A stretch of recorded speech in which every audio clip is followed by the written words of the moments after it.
White Dudes for Harris raised $4 million for Kamala Harris over a Zoom call Monday evening. The group is the latest demographic-based mobilization effort backing Harris. 190,000 people participated on the call that was arranged by Democratic organizers unaffiliated with the Harris campaign. Contenders of Harris's potential VP picks, including Pete Buttigieg, Minnesota Governor Tim Walz, and Illinois Governor J.B. Pritzker, joined the call, as did celebrities Joseph Gordon-Levitt, Mark Hamill, Bradley Whitford, Josh Gad, Paul Scheer, singers Lance Bass and Josh Groban, and of course the original white dude Jeff Bridges, who played the role of Jeff Lebowski, the dude in the 90s hit film Big Lebowski. By the end of the call, over 150,000 people ended up joining the group.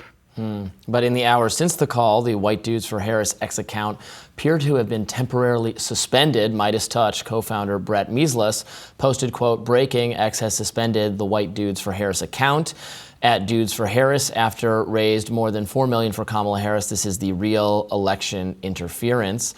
Well, that's just like your opinion, man. Another X-user posted, quote, "Mid-drafting the account, it just locked. No reason given. Ridiculous, but we got it back quickly. They scared."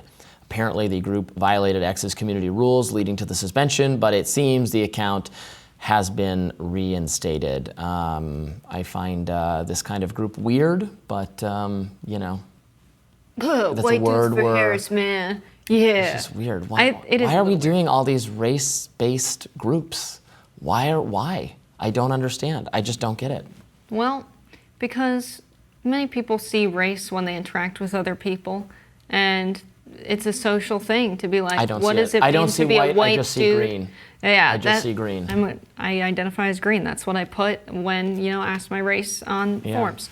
Okay, but seriously, the White Dudes for Harris, I think it's like there's a black woman running for public office. Trump does very well with white men. It's like, what are we doing, fellas? We're getting together? We're going to win this thing?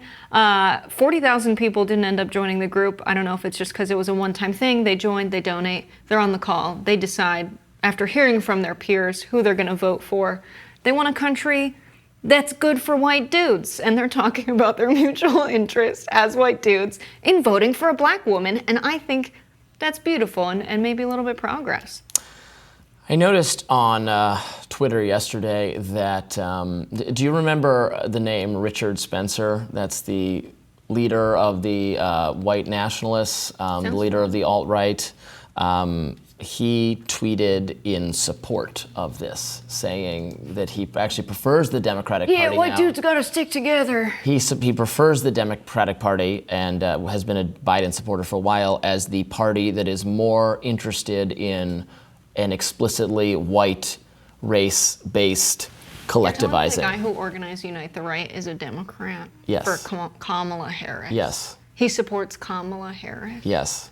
He supports the Democratic Party and their efforts to outreach to white voters and to structure whites-only spaces. That's what he said on Twitter. That doesn't mean he wants Kamala Harris to be president. I don't know what he said about Kamala Harris. He has supported Joe Biden. He was a supporter of Joe Biden. I have a hunch he probably doesn't want a black woman to be president, but we'll let Richard Spencer speak for himself, and we look forward to hearing whoever you endorse. Richard, he can come on the program. Actually, no, I don't want to talk to him. Let's. But you can issue an official statement whether or not you support Kamala Harris. We're dying to hear from this one white dude. I'm just saying, my point being, there's a lot of if you want to be against racism, stop putting people in racial categories. That I don't know why Democrats are doing all of these things. They claim that Republicans are making policies just for white people, that Republicans don't want, that Trump and Vance don't want immigrants to come to the country or don't want a mixed race society or whatever, and you're making explicitly identity-based groups day in and day out to support Kamala Harris. It's just stop thinking about people as black or white or Asian or whatever. Just think of them as Americans with certain policy interests and needs, and what is the policy coalition that is going to best address what people need, not what black people need or what white people need or what Asian people need, but what the American worker needs, the American underprivileged needs. Yeah, I don't think it was about what we need. I think it was more about what do we need to do to live in a country where we actually don't see racial disparities. And acknowledging your race and the divisions across racial lines is important. You can't fix a problem without identifying where it is. And saying, what are we as white dudes not doing enough? That results in not enough organizing effort behind ending mass incarceration of Black Americans. There's something to be said for everyone realizing that they're trying to divide the American public in order to conquer them. And when I say they, I mean the elites in the country. Making people divided across class, making people divided across religion, across ethnicity, across political party, I think is a deliberate tactic so that they can continue to have this uniparty that makes policies in the direction of the elites and at the expense of everyday working people, and coming together as white people and saying, hey, they're trying to push this message that, you know, white supremacy is something that is in danger if a lot of immigrants come in. What are you going to do about it? They're trying to fearmonger white people from being against DEI initiatives and from being against lawful immigration. And I think coming together and recognizing that as white dudes is good. Well, I agree with some of what you said and very much disagree with other parts of it. I agree that the elites are trying to divide us on the basis of artificial distinctions, most importantly race. Elites, progressive elites, love to talk about race. They love to make everything about race because that avoids them having to tackle the actual difficult class differences in this country that could be addressed by policies that they don't want. So they try to make it about race. But I don't consider DEI to be some misdirection at all. DEI policies are obnoxious to a vast number of people in the country, including many Black Americans who have to sit through the same ridiculous, totally scientifically fraudulent seminars in workplaces and education that everyone else has to, and find them just as idiotic and obnoxious.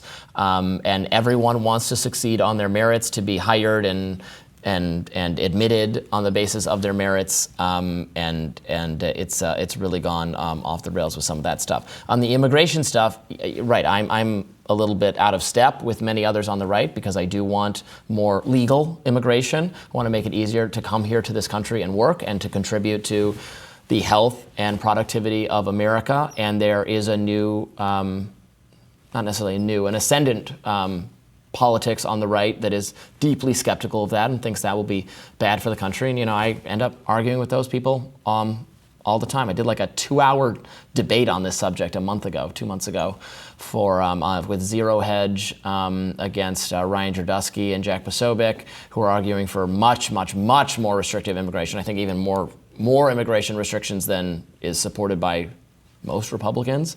So that is definitely out there, and I don't think it's ultimately I don't think it's good because I don't think it's good for America. I don't think it's good for working people here if we have a smaller supply of labor and eventually houses and all the rest. So I'm arguing against those policies too, but I don't think it's based on. I don't think it's racism that's motivating it. It's just economic concerns that should be addressed with the other side of the economic argument, that this is not actually going to improve our economy, to start artificially saying that, no, we can't have people come in and contribute to the very building the very economy we need.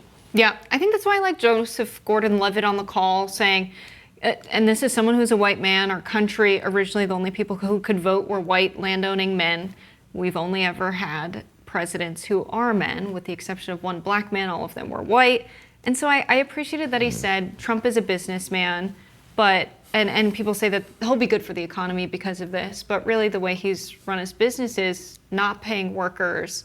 He's not someone who has workers' interests in mind. And workers make up the majority of the economy. So is he really good for the economy? What's been the impact of the Trump presidency? So the call was substantive, talking about real issues among white dudes. If you say so. Well, that does it for us today on Rising. Thanks so much for tuning in, and we'll be back with another edition of our show tomorrow. Robby's going to rest his voice up for us. Be sure to like, share, and subscribe so you never miss any content. And for those of you who like to listen while you're on the go, we are available wherever you get your podcasts. Bye-bye. Bye, y'all.